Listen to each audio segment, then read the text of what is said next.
Hello everyone, my name is Rich from richdgmono, and this is the first edition of Vinyl Spotlight, the YouTube edition.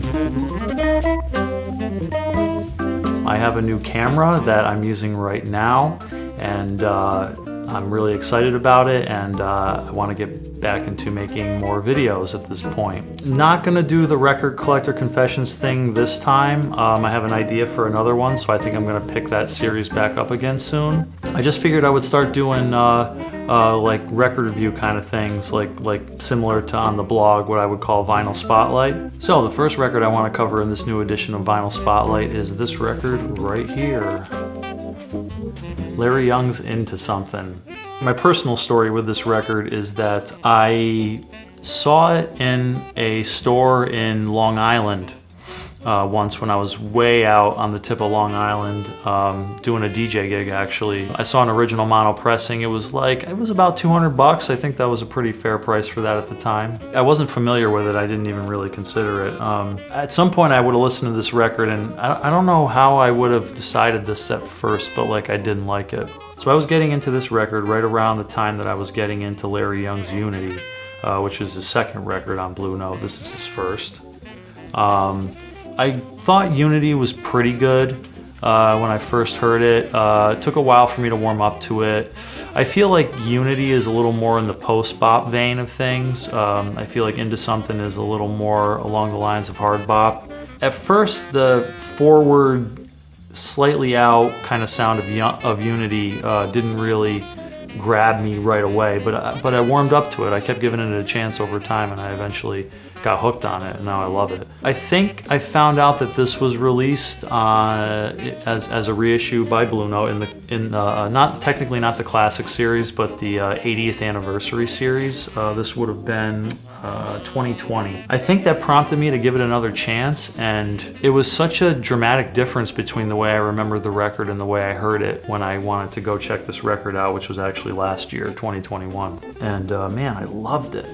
I loved it. I can't think of a stronger example of me not being into a record and then going back and revisiting and loving it. I typically love mellow kind of sounding jazz records. The first one that always comes to my mind is Herbie Hancock and Peary and Isles. Lots of great mellow jazz records. There's just this mellow vibe on this whole record that is just great. And I'm not super familiar with Sam Rivers. My understanding is that he has a tendency to play kind of out, and he really reels it in on this record.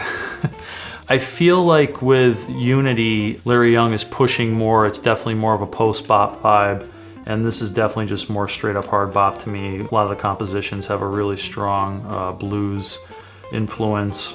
It's one of those albums where it takes me a long time to learn the names of the songs, actually, because it just flows, start to finish. The first side, Tyrone, the way the record opens is just so smooth. I throw that song on all the time when I just want to chill out. They totally pick it up with Plaza de Toros, written by Grant Green. It's definitely the catchiest track on the album. I bet you if you go on Spotify, you'll find that song is listened to more than any other song on this record. It's got this really cool guitar riff by Grant Green. It kind of takes me out of that super mellow vibe of the rest of the songs on the album a little bit. Grant Green's riff is a little gimmicky, and sometimes I just kind of feel like, oh man, I gotta skip this song, but all in all, I think it's a great track and very catchy.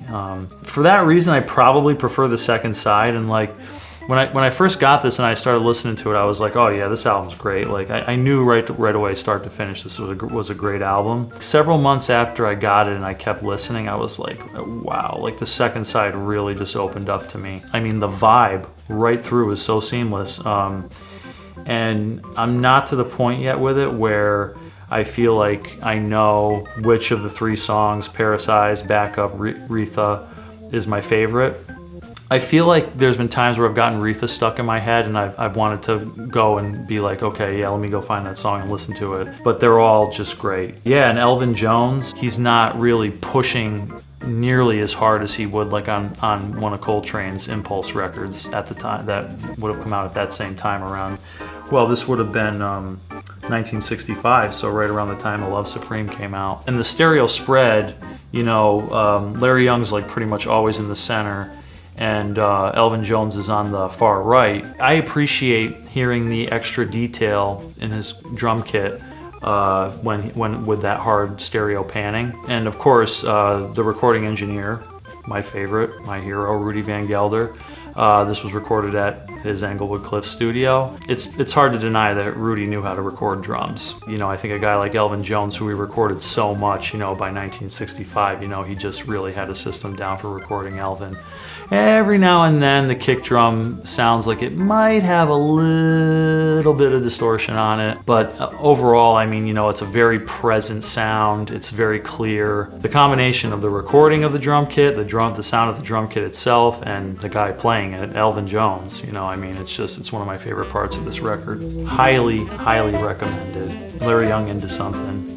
Blue Note catalog number 4187. Yeah, so I guess that's going to wrap it up for my first edition of Vinyl Spotlight YouTube edition. Thanks for watching, and I will see you next time.